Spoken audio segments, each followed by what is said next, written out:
ಗಣರಾಜ್ಯೋತ್ಸವ ಅಂಗವಾಗಿ ಕರ್ನಾಟಕ ರಕ್ಷಣಾ ವೇದಿಕೆ ಪ್ರವೀಣ್ ಶೆಟ್ಟಿ ಬಣ ಹಾಗೂ ತಾಳಿಕೋಟಿ ಸ್ಪೋರ್ಟ್ಸ್ ಮತ್ತು ರಿಕ್ರೇಷನ್ ಕ್ಲಬ್ ವತಿಯಿಂದ ಹಮ್ಮಿಕೊಂಡ ಕನ್ನಡ ನಾಡು ನುಡಿ ಬಿಂಬಿಸುವ ನೃತ್ಯ ಸ್ಪರ್ಧೆ ಹಾಗೂ ಅಂತಾರಾಷ್ಟ್ರೀಯ ಮಟ್ಟಕ್ಕೆ ಆಯ್ಕೆಯಾದ ಕ್ರೀಡಾಪಟುಗಳ ಸನ್ಮಾನ ಸಮಾರಂಭದಲ್ಲಿ ಅವರು ಮಾತನಾಡಿದರು.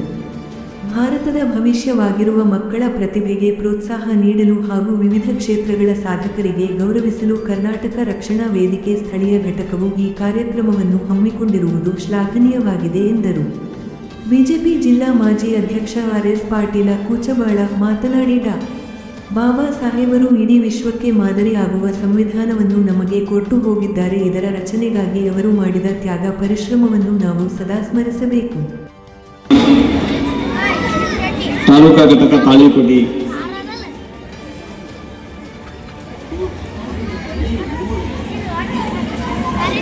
ಎಪ್ಪತ್ತೇಳನೇ ಗಣರಾಜ್ಯೋತ್ಸವದ ಅಂಗವಾಗಿ ಕನ್ನಡ ನಾಡು ನುಡಿ ಬಿಂಬಿಸ್ತಕ್ಕಂಥ ಒಂದು ಸುಂದರ ಕಾರ್ಯಕ್ರಮ. ಈ ಕಾರ್ಯಕ್ರಮದ ಸಾನ್ನಿಧ್ಯವನ್ನು ವಹಿಸಿ ನಮ್ಮೆಲ್ಲರಿಗೂ ಆಶೀರ್ವಚನ ಮಾಡಬೇಕಾಗಿತ್ತು. ಶ್ರೀ ಸಿದ್ಲಿಂಗ ದೇವರು ಅನಿವಾರ್ಯ ಕಾರಣದಿಂದ ಅವರು ಬಂದಿಲ್ಲ. ಅವರ ಅನುಪಸ್ಥಿತಿಯಲ್ಲಿ ಅವರ ಪಾದಚರಣಗಳಿಗೆ ಭಕ್ತಿಪೂರ್ವಕವಾಗಿ ನನ್ನ ನಮನಗಳನ್ನು ಸಲ್ಲಿಸ್ತೇನೆ. ಈ ಕಾರ್ಯಕ್ರಮದಲ್ಲಿ ಭಾಗವಹಿಸಿದಿರಿ. ದಯವಿಟ್ಟು ಅವರಿಗೆ ನಮ್ಮ ಕರ್ನಾಟಕ ರಕ್ಷಣಾ ವೇದಿಕೆಯಿಂದ ನಾವೊಂದು ಕಿವಿ ಮಾತನ್ನು ಹೇಳಕ್ಕೆ ಬಯಸ್ತೀನಿ. ದಯವಿಟ್ಟು ನಿಮ್ಮ ಮಕ್ಕಳ ಶಿಕ್ಷಣವನ್ನು, ಪ್ರಾಥಮಿಕ ಶಿಕ್ಷಣವನ್ನು ಕನ್ನಡದಲ್ಲಿನೇ ಕಲಿಸ್ರಿ. ಯಾಕಂದರೆ ಕನ್ನಡದಲ್ಲಿ ಕಲಿತವರು ಇವತ್ತು ನಾವು ಎಷ್ಟು ಉದಾಹರಣೆಗಳನ್ನು ಕೊಡ್ತೀವಲ್ಲ, ಅವರೆಲ್ಲ ಕನ್ನಡದಲ್ಲೇ ಶಿಕ್ಷಣ ಪಡೆದಂಥವ್ರು. ಅದಕ್ಕೆ ದಯವಿಟ್ಟು ಪ್ರಾಥಮಿಕ ಶಿಕ್ಷಣವನ್ನು ಮಾತ್ರ ನೀವು ಕನ್ನಡದಲ್ಲಿ ಕಲಿಸ್ರಿ. ಮುಂದೆ ನೀವು ಯಾವುದಾದ್ರೂ ಭಾಷೆಯಲ್ಲಿ ಕಲಿಸ್ರಿ, ಇಂಗ್ಲೀಷಲ್ಲಿ ಕಲಿಸ್ರಿ, ಯಾವುದಾದ್ರೂ ಕಲಿಸ್ರಿ. ದಯವಿಟ್ಟು ಕನ್ನಡವನ್ನು ಕಲಿಸ್ರಿ ಹಾಗೂ ಕನ್ನಡವನ್ನು ಉಳಿಸಿರಿ, ಕನ್ನಡವನ್ನು ಬೆಳೆಸಿರಿ. ಮೊನ್ನೆ ಒಂದು ದಿನ ನಾನು ಮುಂಬೈಗೆ ಪ್ರಯಾಣದಲ್ಲಿ ಇದ್ದಾಗ ಪ್ರತಿ ಊರು ಬರ್ತಿತ್ತು. ಚೀಟಿ ತೆಗೆದು ನೋಡಿದಾಗ ಆ ಶಿಕ್ಷಣ ಸಂಸ್ಥೆಯವರು, ಆ ಸ್ಕೂಲ್ನವ್ರು ಬರೆದು ಕಳಿಸಿದ್ರು, ನಿನ್ನ ಮಗ ಭಾಳ ಹುಚ್ಚದನ, ಬುದ್ಧಿಮಾಂದ್ಯ ಅದನ, ಇವನಿಗೆ ನಾವು ರೆಡಿ ಮಾಡೋಕೆ ಆಗೋದಿಲ್ಲ, ಇನ್ನು ಮ್ಯಾಲಿಂತ ನಮ್ಮ ಸರಿಗಲ್ಲ, ಎಲ್ಲಿ ಕಳ್ಸಕ್ಕೆ ಹೋಗ್ಬಿಡ್ತೇವೆ ಅಂಥ ಶಕ್ತಿ ನಿಮ್ಮ ಕಡೆ ಐತಿ. ಈಗ ಯಾರು ಫಸ್ಟ್ ಬಂದವರು, ಸೆಕೆಂಡ್ ಬಂದವರು ಅದನ್ನು ಏನು ವಿಚಾರ ಮಾಡೋಕೆ ಹೋಗ್ಬಿಡ್ರಿ. ಇವತ್ತು ಕೊನೆ ಹಂತಕ್ಕಿದ್ದವ್ರು ನಾಳೆ ಈಗ ನೆನ್ಸಲ ಮಂಡನ್ ಇದು ತೋರಿ ದೋಣಿ 18 ಸಲ ಸೋತು 19ನೇ ಸಲಕ್ಕೆ ರಾಷ್ಟ್ರದ ಪ್ರಧಾನಿ ಆದಂಥವ್ರು ಒಂದನ್ನು ನೋಡೋದಕ್ಕಾಗ್ತದ, ಅದನ್ನು ಮುಟ್ಟೋದಕ್ಕಾಗೋದಿಲ್ಲ ಅಂತ ಯಾವುದು ಅಂತ ಕೇಳ್ತಾರೋ. ಎಲ್ಲ ಮಕ್ಕಳು ಕೂತ್ಕೊಂಡಿರ್ತಾರೆ.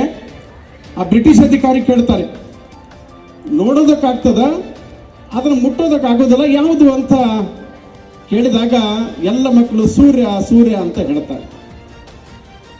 ಆದರೆ ಆ ಭೀಮರಾವ್ ಹೇಳ್ತಾನೆ, ಸರ್, ನನ್ನ ಎದುರಿಗೆ ಒಂದು ಮಣ್ಣಿನ ಪಾತ್ರೆಯಲ್ಲಿ ನೀರಿನ ಗಡಿಗೆ ಇದೆ, ಅದನ್ನು ನೋಡೋದಕ್ಕಾಗ್ತದ, ನನಗೆ ಮುಟ್ಟೋದಕ್ಕಾಗೋದಿಲ್ಲ ಅಂತನ್ನುವಂಥ ಮಾತನ್ನು ಆ ಮಗು ಹೇಳಿದಾಗ ಬ್ರಿಟಿಷರಿಗೆ ಅರ್ಥವಾಗ್ತಾ ಇದೆ ಈ ದೇಶದ ಜ್ವಲಂತ ಸಮಸ್ಯೆಯಾಗಿರ್ತಕ್ಕಂಥ ಜಾತಿ ವ್ಯವಸ್ಥೆ ಎಷ್ಟು ವಿಷಮತೆಯಿಂದ ಕೂಡಿದೆ ಅಂತನ್ನುವಂಥ ಮಾತನ್ನು ಹೇಳ್ತಾರೆ.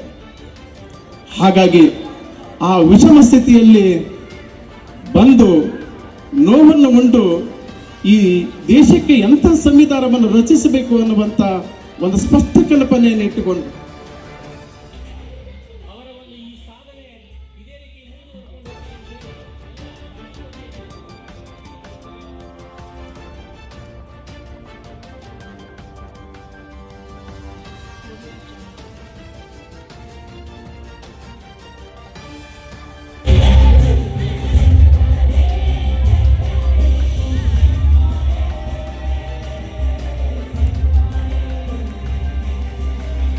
ನಗದು, ಟ್ರೋಫಿ ಹಾಗೂ ಪ್ರಶಸ್ತಿ ಪತ್ರ ಪಡೆದುಕೊಂಡಿತು.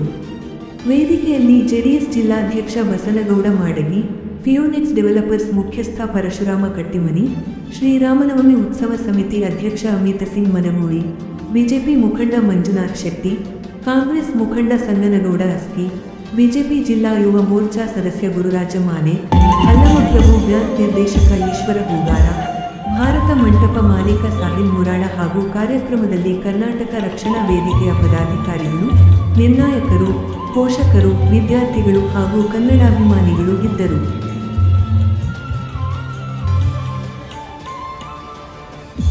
Devu Kuchabal, DK news Kannada, Talikote. Subscribe ಮಾಡಿ ಹಾಗೂ ಬೆಲ್ ಐಕನ್ ಕ್ಲಿಕ್ ಮಾಡಿ.